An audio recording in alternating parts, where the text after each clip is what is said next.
자유롭게 하려고 자유를 주셨으니 그러므로 굳건하게 서서 다시는 종의 멍에를 매지 말라.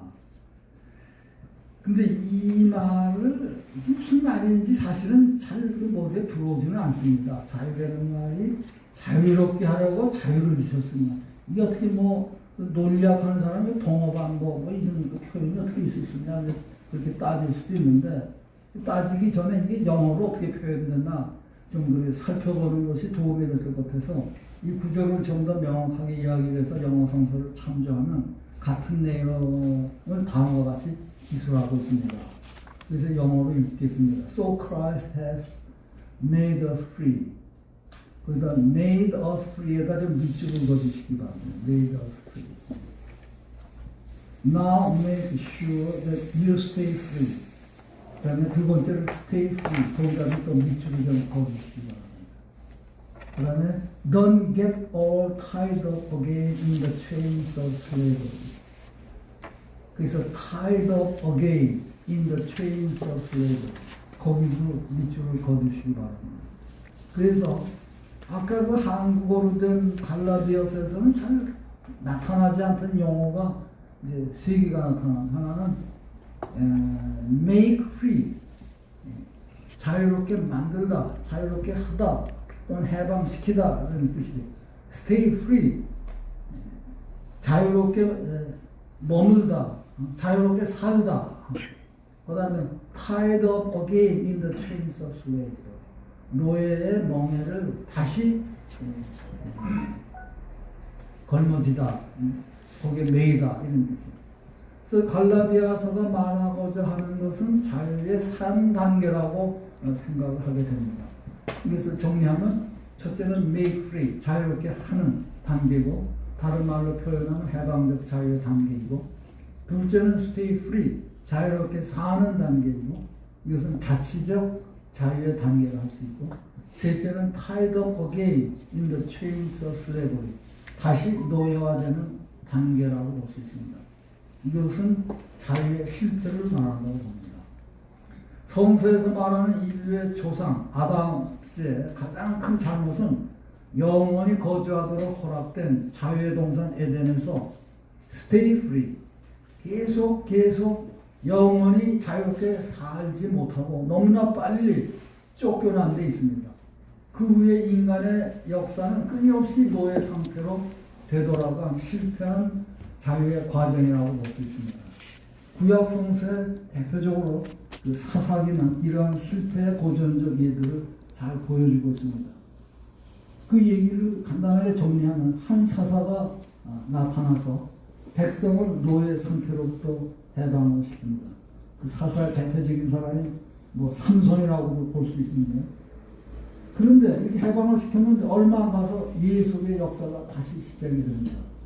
뿐만 아니라 이런 사사기의 예는 그 성서 전체를 통해서 계속 반복이 되고, 그리고 또 놀랍게도 우리 역사에서도 비슷하게 되풀이되지 않나 이런 생각을 합니다. 이것을 가장 좀 참 안쓰럽게 본 사람 중에 하나가 막스가 아니었나 이렇게 생각합니다. 막스는 유태인이고 이 역사에 오래 잘 익숙해 있는 사람인데, 막스도 보니까 인간이 매번 비슷한 역사를 반복하더라.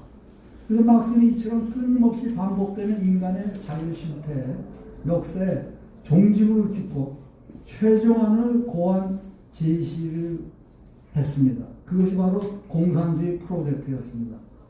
그러나 그것 역시 결국에는 실패하고 말았습니다. 그 이유가 무엇일까?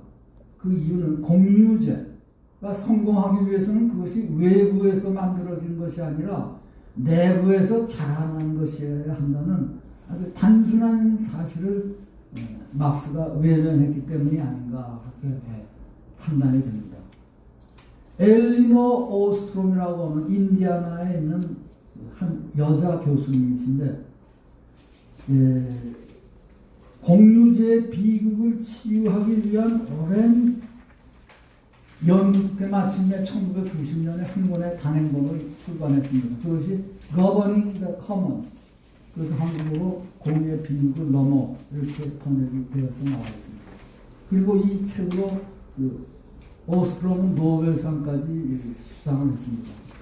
이 책의 기본 요지를 정리를 해보면 모든 제도의 성공은 제도의 무엇보다도 그것이 어떻게 또는 오스트롬의 용어를 빌어서 말하면 자율적으로 제도를 디자인하고 변경할 수 있는 자유가 공유 자원을 사용할 당사자들에게 허용되는가 아닌가 하는 디자인 원리에 크게 의존한다 이렇게 파악을 했습니다.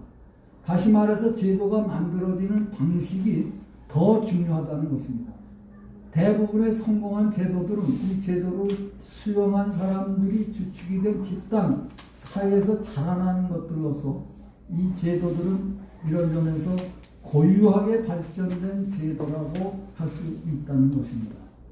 이와는 반대로 모든 공유자원 사용자들은 무언 고립 상태에 있다는 정형화된 죄수의 디레마 게임에 입각해서 외부로부터 강요되는 규칙이 있어야 한다는 생각에 바탕을 둔 공공정책은 특정 지역에서 오랜 경험을 통해 축적해온 제도의 자본을 파괴할 수 있다. 뿐만 아니라 이와 같은 외제적 모델은 사람들이 자치권을 가지고 고유의 제도를 고안할 수 있고 서로의 불범이나 기대이익에 영향을 미칠 수 있을 때 그들이 어떻게 행동할 것인가에 대해서는 아무것도 말해주지 않는다. 뭐 말이 조금 어려운데 하여간 제도가 성공하기 위해서는 그게 그 안에서 자발적으로 만들어진 것이어야지 바깥에서 만들어진 제도는 대개 실패한다. 그 강제하는 힘이 사라지는 순간 그 제도도 역시 더 이상 통용되지 않는다. 그래서 오래가는 제도는 그 안에서 그 제도 안에서 자연스럽게 자라날 때야 비로소 그것이 성공할 수 있다. 뭐 얘기하면 한마디로 얘기하면 그런 얘기입니다. 그것은 뭐 저는 상당히 우리가 흔히 보는 현상인데 뭐 조그만 그 서클에서도 그렇고 큰 조직에서도 그렇고 국가에서도 그렇고 외부인들이 만들어준 제도는 맨 처음에는 효과적이고 효율적이고 시간도 단축하고 해서 막 잘 되는 것 같은데 이 어느 순간에 가면 한계에 금방 도달합니다. 그 대표적인 예가 이제 대학도 마찬가지인데 이 한국의 대학과 외국의 대학의 차이가 뭐냐? 한국의 대학은 되게 만들어진 대학입니다. 소수의 창립자 또 유지들이 만든 대학입니다. 외국의 대학은 이게 자라난 대학입니다. 자라난 대학. 그래서 외국의 대학은 언제 대학이 시작됐는지 이게 불투명합니다. 그건 어떤 창립자가 만든 게 아니니까 그 연대가 불투명해요.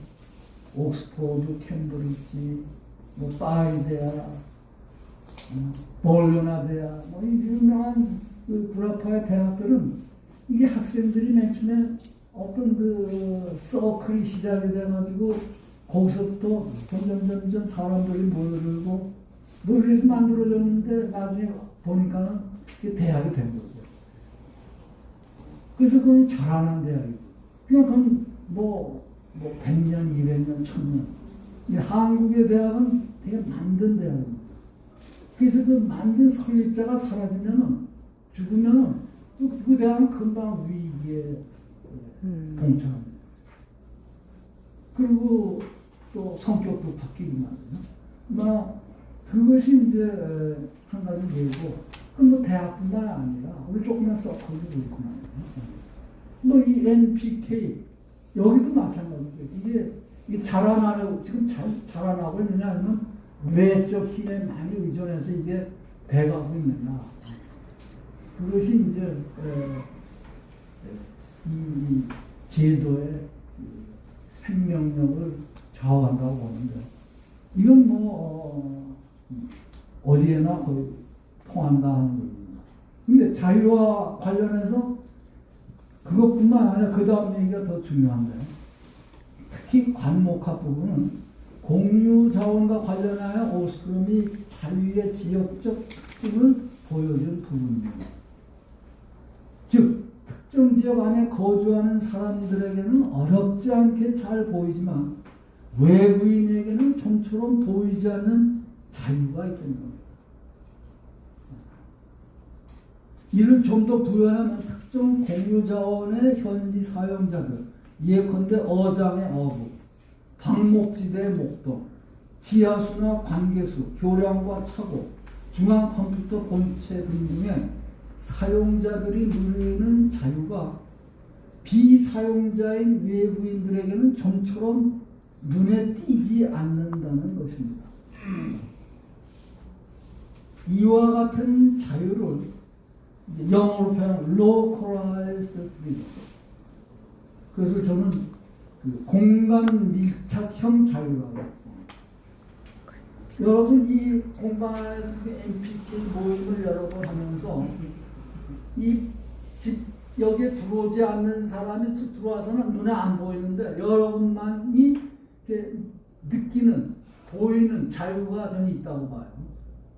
그런데 외부인들이 와서 이거 쓸데없어 막 없애면은 굉장한 억압과 반발을 느낀단 말이에요.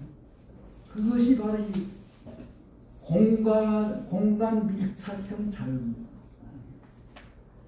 그것은 해방자가 주는 자유가 아니라 해방이 된 후 그 해방을 누리는 stay free 하면서 생겨나는 자유입니다. 그것은 누가 갖다 주는 게 아니라 그 구성원들이 살면서 이렇게 형성이 되는 자유입니다. 그것을 저는 그 자유의 근육질이라고 볼 수 있습니다. 근데 그것이 그게 있어야 이게 오래 가는 겁니다. 에덴 동산에서 아담과 해와가 오래 가지 못했다. 이 스테이 프리를 왜 못했을까? 이것을 이 관점에서 보면 근육줄이 없었던 거예요. 창조주가 만들어진 거기까지는 자유로웠는데 자기네들끼리 자유롭게 사는 데 있어서는 무방비 상태에 있다가 뱀이 와서 유혹을 하니까 거기에 다 넘어가지고 그 자유로부터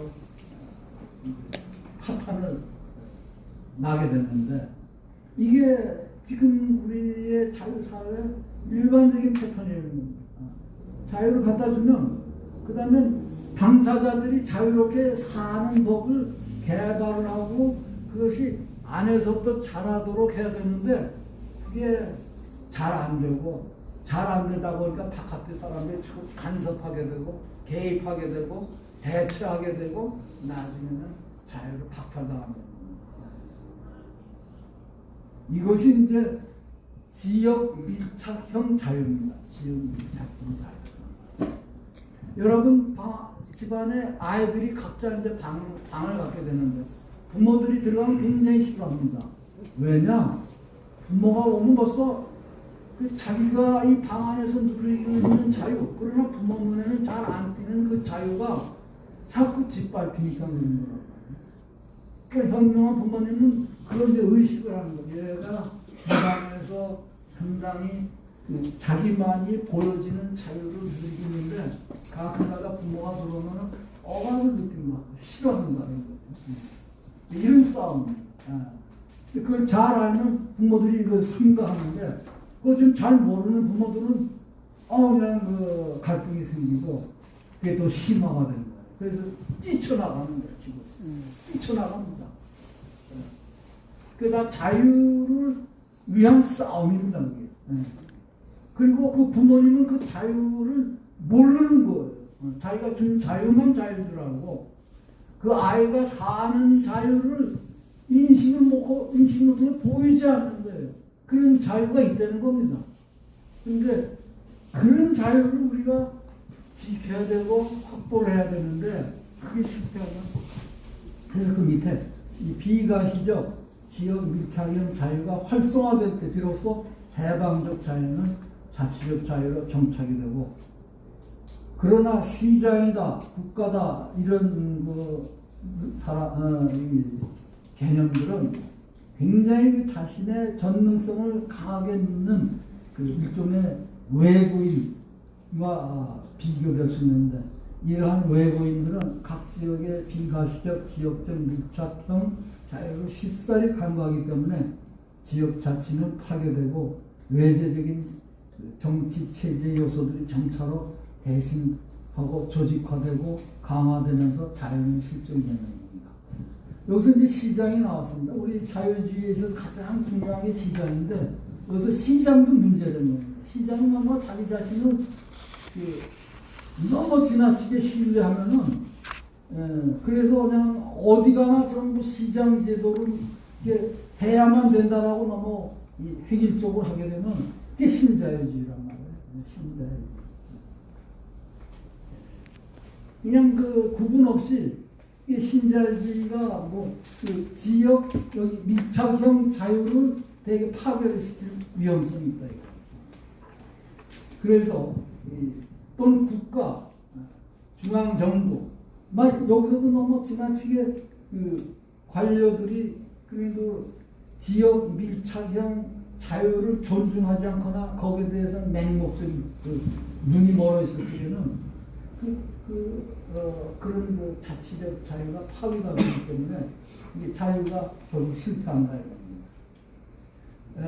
놀라운 것은 사실 미국이나 러시아나 노예 해방이 거의 같은 시기에 시작이 됐어요. 아브라함 링컨이 노예 해방을 하던 때나 그 러시아에서 알렉산더 2세가 러시아를 이래서는 안 되겠다. 그래서 노예 해방을 선포하고 농노제죠 러시아에서는. 그런데 미국은 성공을 했고 러시아는 실패를 했는데 그 차이는 뭐냐? 러시아는 이 지역 밀착형 자유에 대해서 무지했어요 지도자들이. 근데 미국은 처음부터 각 주로부터 출발했기 때문에 그게 무시하면 큰일 나니까 그걸 굉장히 존중할 수밖에 없었습니다. 그래서 그런 그 지역 밀착형 자유가 존중이 된 토대 위에서 노예 해방이 나왔기 때문에 성공을 한 거고, 프랑스 정부도 실패한 것은 그 러시아와 거의 비슷한 지주들이 그 지역 밀착형 자유에 대한 그 감이 없었기 때문에 결국은 그 실패를 했다. 뭐 이렇게도 볼 수가 있습니다. 그래서 이러한 그 비가시적 지역 밀착형 자유를 살려내는 것, 이것이 이제 그 자유론의 본론입니다. 자유론의 본론. 그래서 그것이 이제 그 아직도 강하지 못할 때, 그것이 잘 뿌리를 내리지 못할 때 결국은 자유는 실패한다라고 하는 것을 밝힌 것이 오스트롬이라고 보고, 막스의 자본론은 그런 점에서 거기에 그 점을 파악을 못했기 때문에 결국 현실 공산주의가 실패했다 이렇게 볼 수가 있습니다. 근데 이러한 것들이 우리의 그 지금 이승만의 이런 고민과도 어떻게 와닿는가 하는 것을 얘기하려고 이제 그 다음 제가 얘기를 했는데, 제 얘기가 너무 지루한 것 같습니다. 제가 얘기를 계속하다 보니까. 그래서 제 얘기를 뭐 어떻게 더 계속할까요? 네. 좀 중간 쉴까요? 아니면 우리 저 대표님 어떻게 생각하시나요? 어떻게? 잘 듣고 있습니다. 잘 듣고 있어요? 예. 네. 저는 벌써 굉장히 지루함을 느낍니다. 테스트를 한번. 아니 감명 깊은 말씀 저는 감명 깊게 듣고 있습니다. 네. 지금 댓글로 너무 고품격 강의입니다. 감사합니다. 이렇게 보냈는데요. 많이 지금 말씀하신 분, 제가 조남을 한번 좀. 예, 저는 김미영 얼굴 제가 미영 선생님께서 예. 그 다음 한번 읽어주실 수 있을런지. 전 지금 이 텍스트를 관리하고 있어가지고요. 음. 지금 다른 분이 텍스트가 없으세요? 이 텍스트가? 전 지금 다른 영상 역할을 하고 예, 계시구나. 아니 관리를 하고 있어가지고. 음. 다른 분이 한번 읽어봐 그래, 주시겠어요? 다른 분 예. 뭐 예, 제가 좀 진행을 할 김- 겠습니까? 예. 그러세요. 지금 마이크를 드신 분이 한번 읽어주실까요? 천천히 뭐. 비거시적 지역 밀착형 자유의 실체를 정치적 맥락에서 보다 확실하게 보여준 예로서 제도권의 피해로를 될 수 있다. 피해로는 처음에는 평민이었으나 나중에는 시라쿠스의 군주가 된 고대 그리스 시대에 실존했던 인물이다. 과거 평민 시절의 피에로에게는 상대방의 자발적 고의를 아는 것이 특별히 문제되지 않았다. 그러나 군주가 된 이후부터 그는 사람들의 자발성을 식별하는 것이 거의 불가능함을 알게 되었다. 마침내 그는 자발적 사랑을 원하면서도 그 자발성이 참인지 거짓인지를 분간할 수 없게 되었다고 사이모니데스에게 실토한다. 네. 이 사람이 시라큐스라는 사람이 평민이 군주가 된 사람인데, 군주가 되고 나 보니까 한 가지 그 어려운 점이, 저 사람이 날 좋아하는데, 내가 군주가 돼서 날 좋아하는지, 진짜 날 좋아하는지, 이게 구별이 안 되는 것을 자기가 알았다는 거예요. 그래서 저는 저 놈이 한다는 게 좀, 저 사람이 날 좋아하는데, 저 사람한테 뭐 어떤 지위를 줄까 하는데, 근데 뭐 순전히 그 지위를 얻기 위해서 나한테 좋아하는 척 하는 건지, 진짜 내가 뭐 정치를 잘하고 그래서 나를 존경하는 거면서 했는데, 그건 도저히 불가능하다는 겁니다. 근데 옛날에는 자기는 평민이었을 땐 금방 그걸 알았다는 거예요. 근데 군주가 된 다음에는 그게 불가능하게 됐다.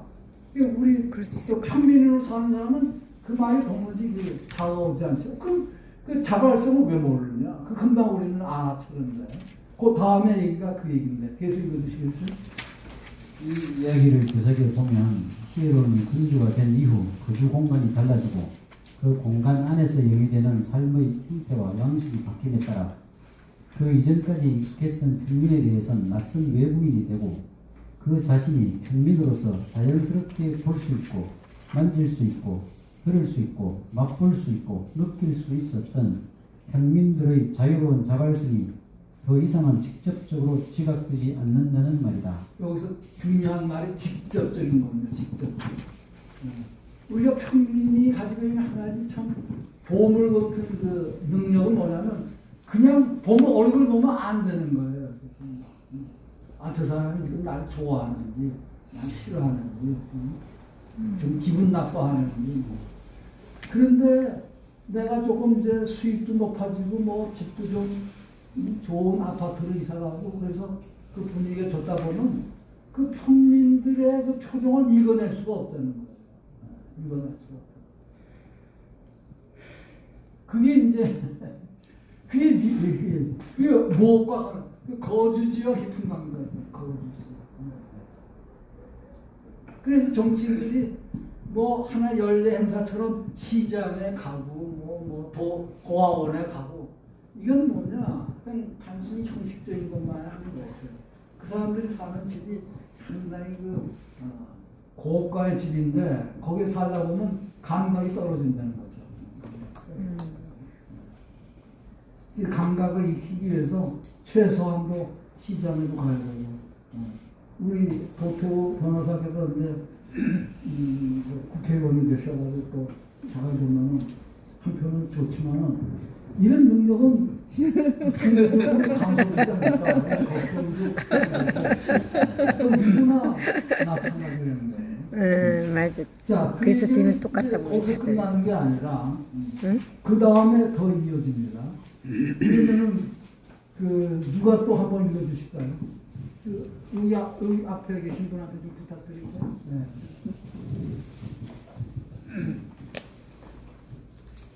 문제는 이와 같은 히에로의 그것을 조금 문제는 이와 같은 히에로의 지각 불감 증이 개인에 머물지 않고 집단적 차원으로 확장되며 국가는 몰락한다는 것이다.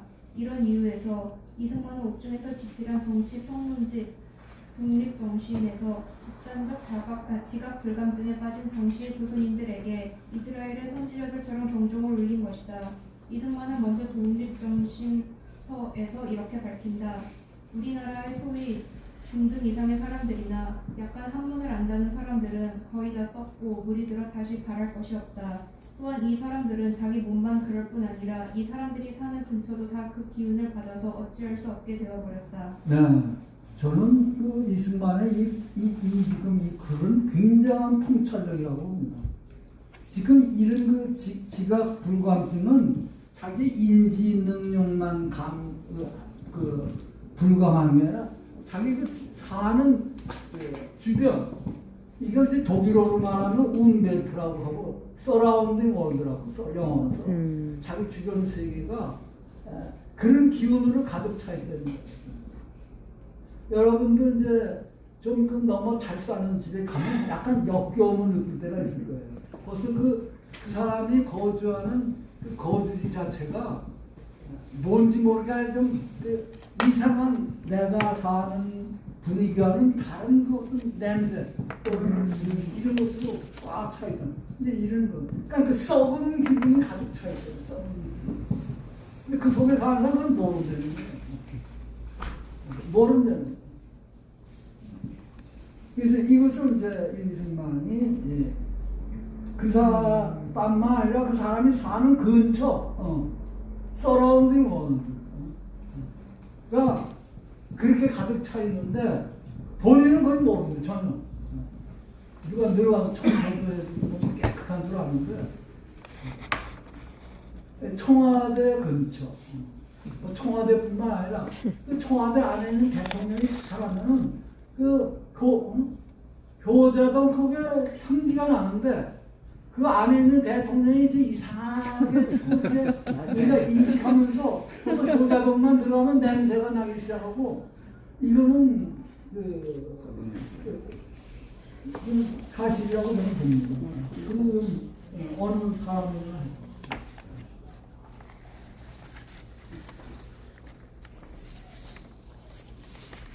선덕여왕, 그래도 신라에서 가장 그냥 여인으로서 처음 왕이 되고 또 돌아가신 것 같아요.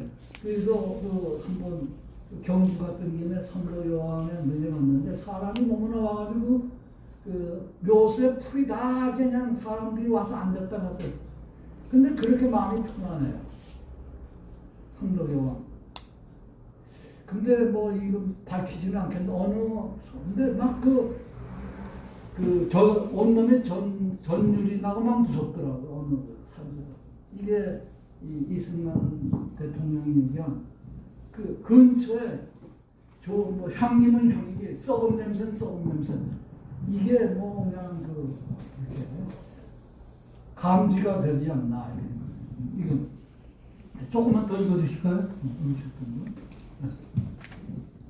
이승만은 당시 조선인의 지각 불감증의 심각성에 대해 일찍이 기독교에 입교할 무렵에 쓴 글에서도 이기적 심성이라는 용어를 반복적으로 사용하면서 너무나 이기주의적이어서 동포들의 복지에 대해서는 전혀 무관심했던 우리 결의의 심정에 변화를 줄 수 있는 유일한 희망은 기독교밖에 없다는 생각을 토로하기도 했다.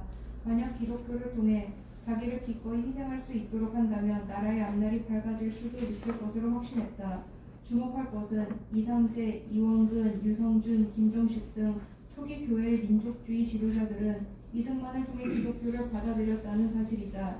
여기서 이승만은 기독교의 진리가 인간을 자유롭게 하리라고 굳게 믿었으며 이런 점에서 그에게 기독교는 자유의 종교였고 미합중국은 바로 이와 같은 기독교의 구현이었다. 네, 이래서 이제 이승만은 기독교를 발견했다라고 볼 수 있습니다.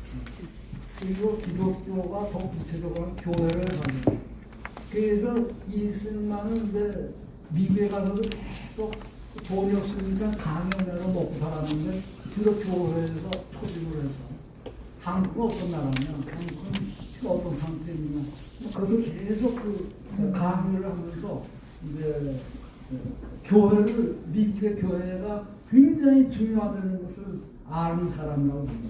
그래서 이승만은 미국을 잡아야 된다는 것을 더 구체적으로 말하면 미국의 교회를 잡아야 되겠다. 그래서 저는 그 전략이 들어맞았다고 생각합니다. 그래서 이승만이 그 미국의 교회를 잡았기 때문에 그 교회 리더들이 루스벨트 대통령한테 얘기를 해서 카이로에서 대한민국의 이름이 거기서 다시 한번 거명된 기적이 일어났고 또 6.25 때 그 30만 명 이상의 그 젊은 미국인들이 목숨을 바친 것도 이 교회의 힘이라고 볼 수 있습니다. 그 한미 동맹의 핵심은 미국 교회다 이렇게 볼 수 있습니다. 근데 미국 교회가 왜 한국에 대해서 이렇게 애착을 갖느냐? 그것은 1907년에 평양 장대현 교회를 중심으로 일어났던 평양의 그 영적 운동, 그게 유명한 이제 그 평양에 있었던 그런 그때 미국 선교사들이 일본은 안 되겠다. 일본은 기독교에 실패한 나라다. 중국 이건 알 수 없다. 한국 이거는 완전히 기독교 선교에 대성공한 나라다. 이렇게 판단한 거 같아요. 그래서 한국은 절대 놓치면 안 된다. 그것을 이승만이 발견한 것 같아요. 그래서 미국의 민주주의 핵심에는 미국의 교회가 있다. 이제 이 생각이 이승만 박사의 그 기본 전략이 아니었나.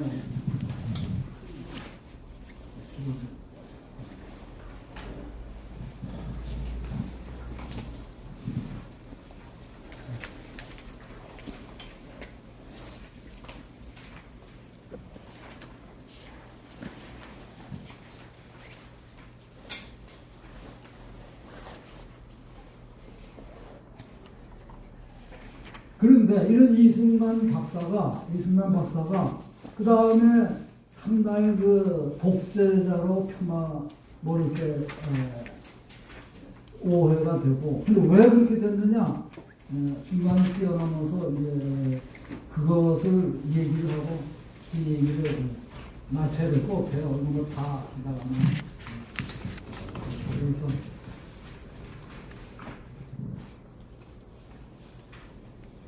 그래서 이게 4페이지부터 얘기가 나오는데요. 4페이지부터.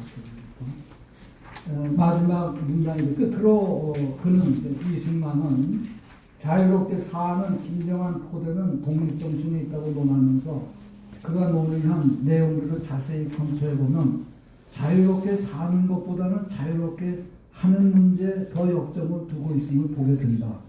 첫째, 우리나라에서는 백성의 자유가 보호받지 못하고 도리어 이를 빼앗아 간다.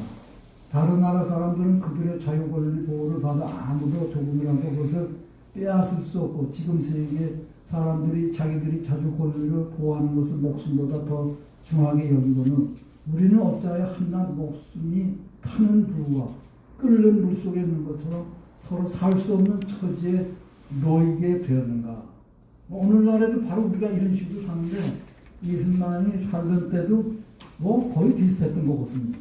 타는 불과 끓는 물 속에 사는 것처럼 왜 이렇게 사느냐. 그것은 권리를 자꾸 남의 권리를 빼앗았기 때문이다. 둘째, 그 다음 페이지에 사람들에게 대접하는 인권이 없다. 속담에 제 집 개도 남의 개에게 물리는 것을 보면 분하다 하고는 하물며 우리가 그들에게 하던 대접받을 것을 어찌 생각하지 않으며 어찌 원통하게 여기지 않겠는가. 셋째, 자유는 우리 역사의 오래된 이야기다. 4천여는 예의동방 자유독립 백성으로 충중애국 중히 여겨 빛난 스토리 선고하는 충신열사 무궁하는 인민의 좋은 성질 무엇이 부족할까.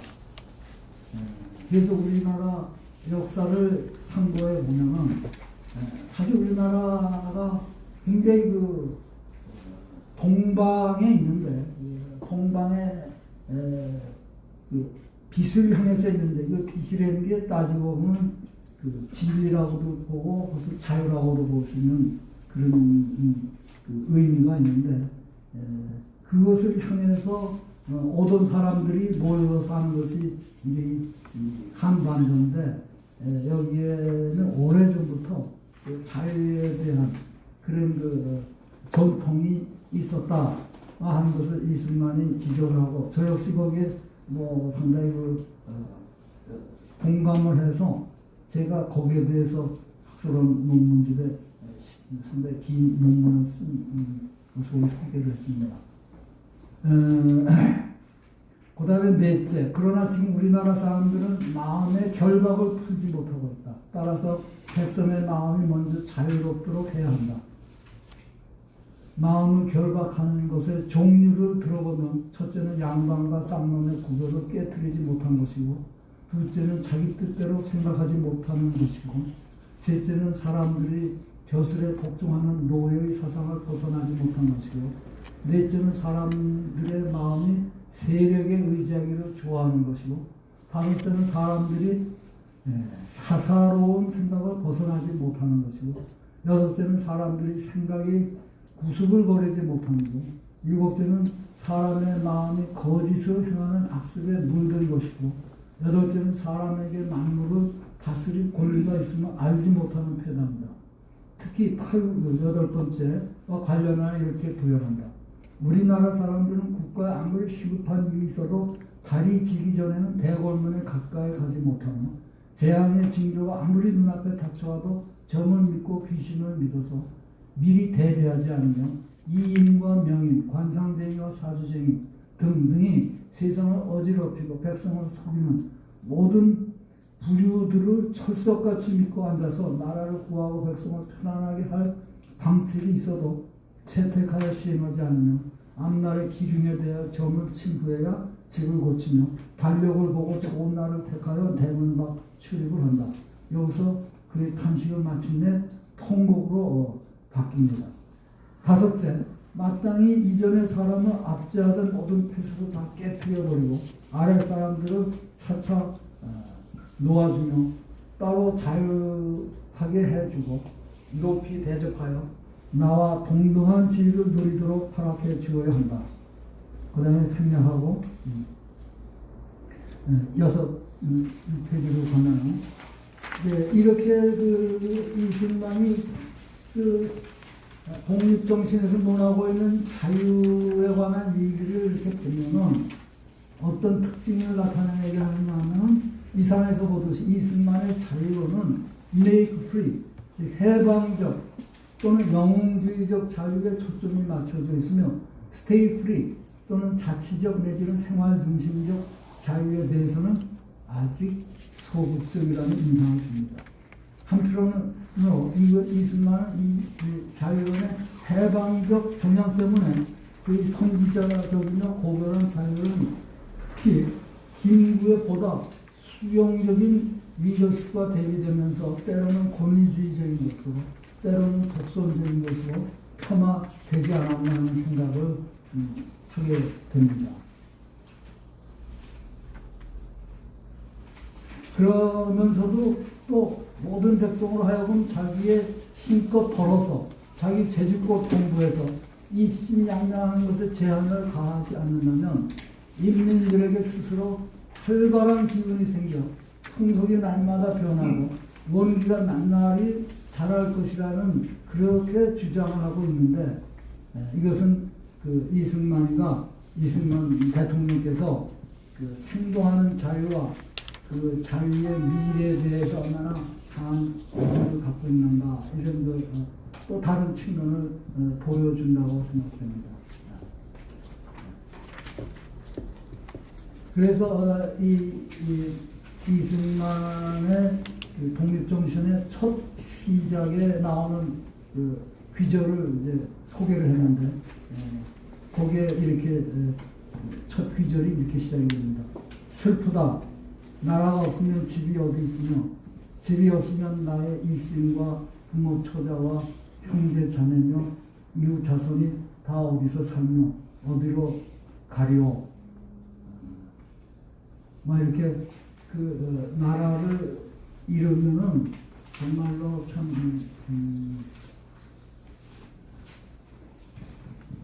우리가 생각할 수 없는 이런 거참 참혹함을 이제 맛보게 된다. 잃지 않도록 해야 된다 하는 것을 경종을 울리면서 독립 정신을 썼습니다. 그래서 여기 나와 있구나. 제 얘기를 일단 여기서 이제 좀 멈추고 여러분들의 그 느낌과 반응 그래서 좀 또 생각을 했으면 좋겠습니다. 예, 우선 소중한 강의해 주신 그 교수님께 큰 박수 한번 드립니다.